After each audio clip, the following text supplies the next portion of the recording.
ജാനകി, താൻ എന്തോർത്തിരിക്കുവാ? നേരെ എത്രയെന്ന വിചാരം? താൻ ഉറങ്ങുന്നില്ലേ? അത് പിന്നെ അനന്തവേട്ടാ, ഞാനിങ്ങനെ വെറുതെ ഓരോന്ന് ആലോചിച്ച് ഞാൻ കിടക്കാൻ തുടങ്ങുമായിരുന്നു. ഈ കുഞ്ഞുതലയിൽ എന്താ ഇതിന് മാത്രം ചിന്തിച്ചു കൂട്ടാനുള്ളത്? ഞാൻ തന്നോട് ചോദിക്കണമെന്ന് വെച്ചിരിക്കുവായിരുന്നു. താൻ എത്ര വരെ പഠിച്ചു? തനിക്ക് വെറും 19 വയസ്സല്ലേ ആയിട്ടുള്ളൂ. പഠിപ്പ് കഴിയേണ്ട സമയം ആയിട്ടില്ല. ഞാൻ ഞാൻ +2 വരെ പഠിച്ചു. അത് കഴിഞ്ഞപ്പോൾ പിന്നെ പഠിപ്പ് നിർത്തി. അതെന്തു പറ്റി പിന്നെ കണ്ടിന്യൂ ചെയ്യാതിരുന്നത്? തനിക്ക് തുടർന്ന് പഠിക്കാൻ താല്പര്യമില്ലായിരുന്നോ? പഠിക്കാൻ ആഗ്രഹമില്ലാഞ്ഞിട്ടൊന്നുമല്ല. എനിക്കെല്ലാത്തിനും നല്ല മാർക്സൊക്കെ ഉണ്ടായിരുന്നു. പിന്നെ +2 കഴിഞ്ഞപ്പോൾ അമ്മായി പറഞ്ഞു ഇനി പഠിപ്പിക്കാൻ വിടണില്ലെന്ന്. എന്നെ പഠിപ്പിക്കാൻ അമ്മായിയുടെ കയ്യിൽ പൈസയൊന്നും ഇല്ലയെന്ന്. പിന്നെ കുറച്ച് വിഷമത്തോടെ ആണെങ്കിലും ഞാൻ ആ മോഹം അങ്ങ് ഉപേക്ഷിച്ചു. അപ്പോ ജാനകിക്ക് തുടർന്ന് പഠിക്കാൻ താല്പര്യം ഉണ്ടെന്നല്ലേ അതിനർത്ഥം? ഞാനിപ്പോൾ അതിനെപ്പറ്റിയൊന്നും ആലോചിക്കാറില്ല അനന്തവേട്ടാ.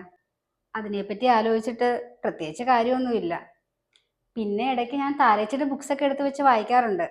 അനന്തവേട്ടൻ അറിയോ, എനിക്ക് ചെറുപ്പം തൊട്ടേ ടീച്ചർ ആവണം എന്നായിരുന്നു ആഗ്രഹം.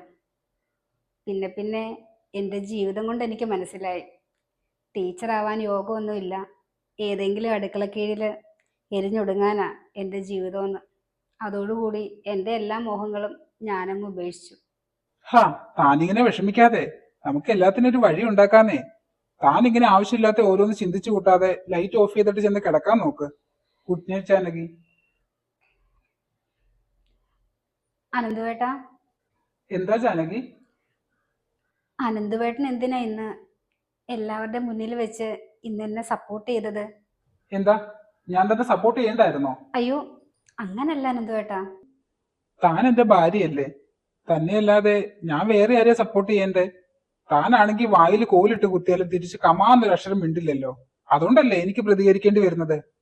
പിന്നെ മറ്റുള്ളവരെ പോലെ ഞാൻ അത്ര ക്രൂരനൊന്നും അല്ലാട്ടോ. താൻ ആദ്യം അതൊന്നും മനസ്സിലാക്ക്. തനിക്ക് വേണ്ടി ഇത്രയെങ്കിലും ഞാൻ ചെയ്തു തരണ്ടേ? സംശയമൊക്കെ തീർന്നെങ്കിൽ ജാനകിക്ക് നീ കിടക്കാലോ.